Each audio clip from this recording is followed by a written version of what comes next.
Hello student, कैसे हैं आप। नेक्सस एजुकेशन पॉइंट में आपका स्वागत है। हम हाजिर एक नई वीडियो के साथ। आज हम बात करेंगे BHIC 131। भारत का इतिहास प्राचीनतम काल से लगभग 300 CE तक। IGNOU university most trend topic है। हड़प्पा सभ्यता यानी सिंधु घाटी सभ्यता की नगरीय विशेषताएं बताइए। तो बच्चों, इस टॉपिक को आप बहुत अच्छे से करिएगा। हड़प्पा सभ्यता की संपूर्ण जानकारी के लिए हमारे इस वीडियो को लास्ट तक देखिए। अगर आपने अभी तक हमारे चैनल को सब्सक्राइब नहीं किया है तो हमारे चैनल को सब्सक्राइब करें, बेल आइकन जरूर बजाएं ताकि हमारी आने वाली वीडियो का नोटिफिकेशन आपको आसानी से मिल सके। चलिए शुरू करते हैं। हड़प्पा सभ्यता की नगरीय विशेषता क्या है, यानी शहरीकृत विशेषता क्या है। हड़प्पा सभ्यता सिंधु घाटी सभ्यता यानी एक नगरीय सभ्यता थी। अगर हम हड़प्पा सभ्यता की अगर बात करें तो सिंधु घाटी सभ्यता के दो प्राप्ति स्थल है। एक प्राप्ति स्थल है आपका हड़प्पा और दूसरी है मोहनजोदाड़ो। हड़प्पा सभ्यता में सब सर्वप्रथम नगरों का निर्माण सुनिश्चित और व्यवस्थित ढंग से किया गया। हड़प्पा सभ्यता में जो सड़कें थी वो लंबी और चौड़ी होती थी और ये सारी सड़कें एक दूसरे को समकोण पर काटती थी, यानी आमने सामने गलियां होकर एक चौराहा बनाते हैं, इस तरह से हुआ करती थी। और यहाँ की जो सड़कें और लंबी चौड़ी जो गलियां या रोड्स बने हुए थे, एक व्यवस्थित तरीके से एक प्लानिंग के द्वारा बसाए गए थे। यह सभ्यता भारत की ही नहीं बल्कि विश्व की सबसे पुरानी सभ्यताओं में से हुई, क्योंकि हड़प्पा सभ्यता सर्वप्रथम सबसे पुरानी सभ्यताओं मानी जाती है। वैसे तो बहुत सारी सभ्यताएं जैसे कि आर्य सभ्यता भी थी, माया सभ्यता भी थी, मेसोपोटामी सभ्यता भी थी, लेकिन हड़प्पा सभ्यता जो थी वो अलग ही एक सभ्यता थी जो एक शहरीकृत तरीके से बसाई गई थी। यहाँ के जो लोग थे ना हड़प्पा सभ्यता के, बहुत ही बुद्धिमान लोग थे। इन्होंने अपनी सड़कें, नालियां, गलियां और यहाँ तक कि जो मकान थे ना, एक व्यवस्थित तरीके से, एक योजनाबद्ध तरीके से बनाए गए थे।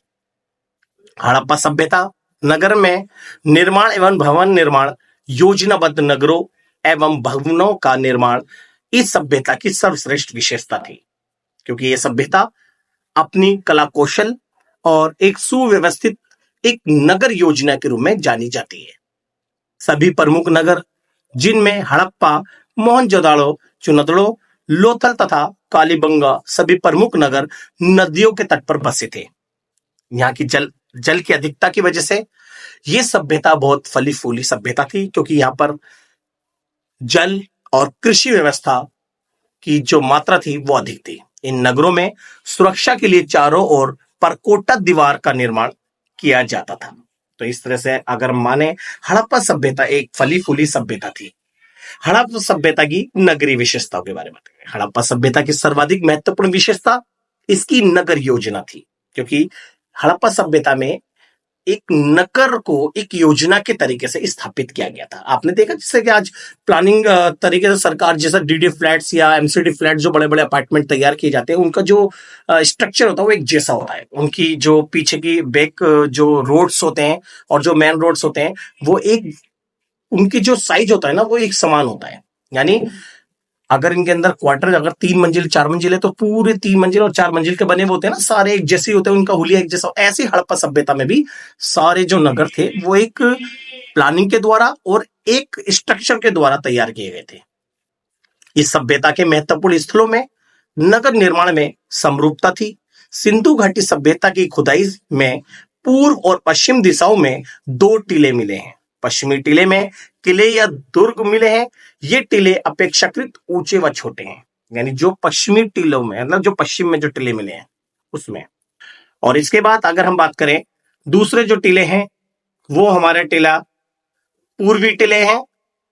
पूर्वी टीले पर नगर या आवास क्षेत्र थे, यानी जो पूर्वी टीले हैं वह नगर या रहने के जो आवास थे उसके साक्ष्य मिले हैं। ये टीले अपेक्षाकृत बड़े थे। इसमें सामान्यतः नागरिक, व्यापारी, शिल्पकार, कारीगर और श्रमिक रहते थे, दुर्ग के अंदर मुख्यतः प्रशासनिक और सार्वजनिक भवन तथा अन्नागार स्थित थे। यानी यहाँ की जो पूर्वी टीले थे, इनमें जो नगर व्यवस्था थी वो इस तरह से थी, यहाँ जितने भी प्रशासनिक कार्य और सार्वजनिक भवन जो थे या अन्नागार जहां पर अन्न रखा जाता था, ये सारे जो भंडार जो थे वो हमारे पूर्वी टीले में थे। अतः हड़प्पा सभ्यता या सिंधु घाटी सभ्यता की नगरीय विशेषताओं के बारे में बात करेंगे जो हमारी सभ्यता निम्नलिखित है। पहली विशेषता हमारी सुनियोजित नगर व्यवस्था। बच्चों इसको एक एक करके हमें एक्सप्लेन करेंगे तो आप बड़े ध्यान से देखिएगा। एक है सुनियोजित नगर व्यवस्था। सुनियोजित नगर व्यवस्था क्या थी जी? सुनियोजित नगर व्यवस्था हमारी हड़प्पा सभ्यता की पहली नगरीय विशेषता थी। सिंधु घाटी की खोज से यह पता चलता है कि इस समय के लोग नगरों में रहने वाले होते थे। नगर में बड़ी बड़ी सड़कें थी जो एक दूसरे से मिलकर आधुनिक सड़कों की तरह चौराहा बनाती थी। ये सड़कें 4 मीटर से लेकर 10 मीटर तक चौड़ी होती थी। नेक्स्ट है विकास व्यवस्था। जी, सिंधु घाटी सभ्यता की जो दूसरी नगरीय विशेषता है वो है विकास व्यवस्था। सिंधु घाटी सभ्यता के लोग वैज्ञानिक रूप से नालियों का प्रबंध करना जानते थे। नालियां खड़िया मिट्टी, चूने और एक प्रकार के सीमेंट से बनाई जाती थी, इसलिए यहाँ का जो विकास था बहुत ही सुव्यवस्थित रूप से था। नेक्स्ट है निपुण नगरीय व्यवस्था। तीसरा, शहर की सफाई का प्रबंध एक से अधिक हाथों में होता था। यानी यहाँ पर अधिकारी होते थे, एक के हाथ में यहाँ पर जो सफाई व्यवस्था नहीं दे रखी थी, यानी शहर की सफाई का प्रबंध अनेकों अधिकारियों के हाथ में था। इस युग में यहाँ का प्रबंध निपुण लोगों के हाथों में था, जैसे नालियों का अच्छा प्रबंध, सुनियोजित नगर व्यवस्था, पानी का विशेष प्रबंध आदि। इस युग में नागरिकों को सुखी बनाने के लिए जितना अच्छा प्रबंध किया गया था उतना अन्य किसी प्राचीन काल में नहीं किया गया था। तो निपुण नगरीय व्यवस्था एक हड़प्पा सभ्यता की एक शहरीकृत विशेषता थी। अब बात करते भवन निर्माण कला। जो भवन निर्माण, यहाँ के जो भवन थे, ये भवन निर्माण कला ने भी हमारी हड़प्पा सभ्यता की एक नगरीय विशेषताओं को दर्शाती है। हड़प्पा की खुदाई से पता चलता है कि एक मकान से लेकर बड़े बड़े भवन तक बनाए जाते थे। इस युग में भवन 3 प्रकार के होते थे। बेटा तो भवन निर्माण में 3 है ना, रहने का मकान, सार्वजनिक भवन और सार्वजनिक स्नानागार। ये हमारे 3 प्रकार के भवन निर्माण कला होती थी। इस भवन निर्माण कला से हड़प्पा सभ्यता की एक शहरीकृत विशेषता को दर्शाती है। पहला है रहने का मकान के बारे में बात करते हैं। तो रहने का मकान किस तरह से बने होते थे, ध्यान से समझिएगा। इस युग में रहने के मकान कई प्रकार के होते थे, जो प्राय पक्की ईंटों और मिट्टी के बने होते थे। जो यहाँ के मकान थे वो पक्की ईंटों के बनाए जाते थे और सीमेंट से, और मकान कई मंजिले भी होते थे। ऊपर जाने के लिए सीढ़ियां का प्रयोग किया जाता था। मकानों में हवा और धूप आने के लिए खिड़कियों और रोशनदानों का प्रयोग किया जाता था, खिड़कियों के पास, ठीक है ना, ताकि बाहर से जो धूप है या हवा वो अंदर आ सके। दूसरा है सार्वजनिक भवन। जी, सार्वजनिक भवनों में स्तंभों वाला हॉल और अन्य राज्य संग्रहालयों आदि उल्लेखनीय है।